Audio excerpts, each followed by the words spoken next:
Welcome to the power of LinkedIn. If we start with your actual LinkedIn profile, so we know what that is, that's the profile that we have with our face on it, our image, work experience, all of that sort of stuff, skills, our introduction to the whole LinkedIn community. So if you start with improving your whole LinkedIn presence, then what you want to do is make sure that that LinkedIn profile is optimized.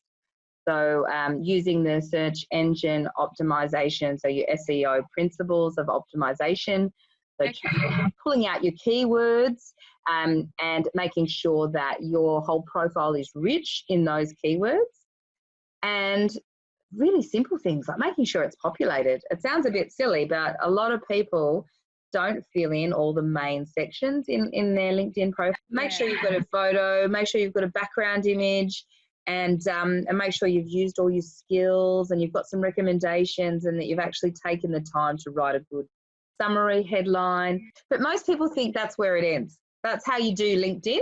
That's LinkedIn. Well, that's only one part of four, one little component. So when you move through this ecosystem, then you start to look at the next phase here, which is your network. So attached to your profile, you're going to have a community. So that they are your first level connections, so your actual direct network, second level connections, and your third level connections. And what falls into that is all the people, all the groups that you're a member of, all of the followers that are following you. It's a relatively new addition for LinkedIn. So previously, you would just have your connection. So people would request to be connected with you and you would choose yes, they are, or no, they're not.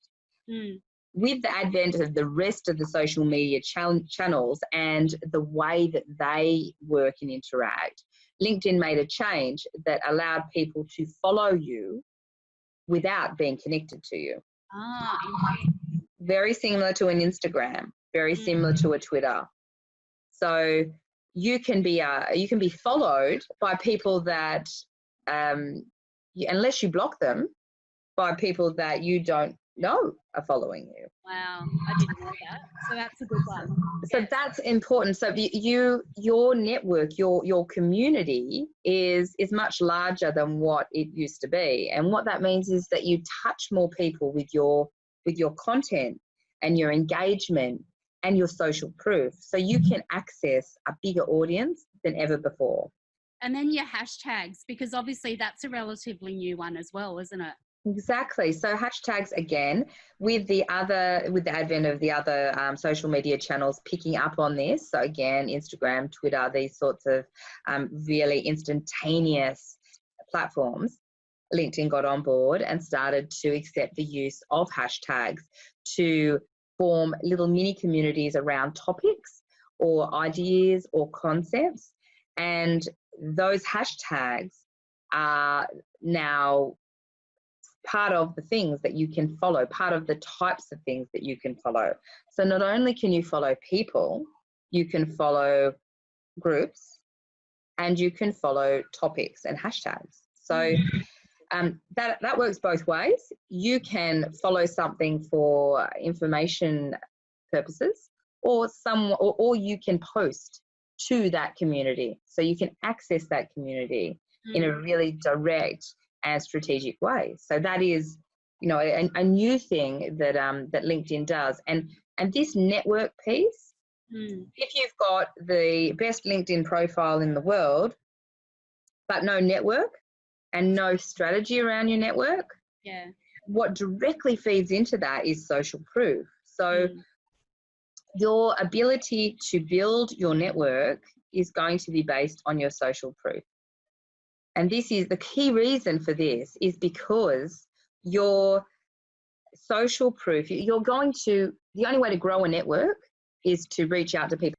When you look at the decision-making process of someone who is going to add you into their network, you think, okay, well, what sorts of factors do they consider? The first factor that they consider is, can you add value to them? What's in it for me? How are they going to determine that? They're going to look at your profile, looking for social proof. Now, they don't necessarily know it as social proof. What they're looking for is evidence that you're worthwhile to join or to connect with. Yeah, absolutely. And I think people forget. They think it's for business, but they forget that social proof is so crucial in your job search strategy.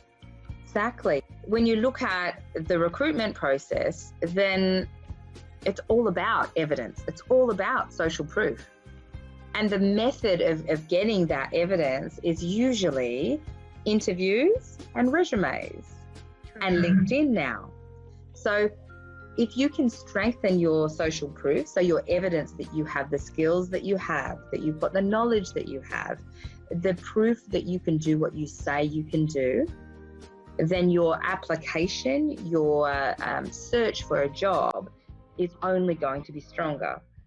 So instead of answering behavioural-based questions really well, if you've got people that are actually endorsing you and recommending you, it's like having a reference. So then we've got posting and content. So again, you can be posting and have the best content and you're churning it out there constantly all day, every day.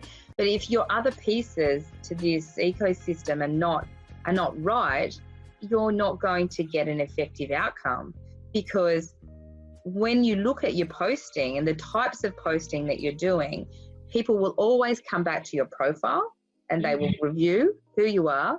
They will check it for social proof before they form part of your network. So how do you use posting and content to leverage the other three parts? Well, it's like a communications tool. So if you look at yourself as a little mini business unit, and this is your marketing, you've got your communications plan, which is your communications plan is your posting and your content. So how are you going to be messaging your community? What sorts of things are you going to say? What tone of voice? What language are you going to use? The structure of your post, branding, very similar to company branding. This is where personal branding comes in. You've got your personal brand, you know what you want to communicate, you know how you want to communicate it, you know what it's going to look like. This is just the action of sharing, doing that communications. When you've got all four components of this ecosystem working in unison, and this is a continual process, that's why it's a circle. Continue to build on your LinkedIn profile. It's after, you might go around this circle 5 times in one day, until you've got a really strong community that is engaged and loyal to you, but also you're attracting the right people to be looking at your profile. You're getting the headhunters looking at you. You're getting large organizations looking at you, or small, depends on what you're after. It's about making sure that you are presenting yourself in the right way for your goals.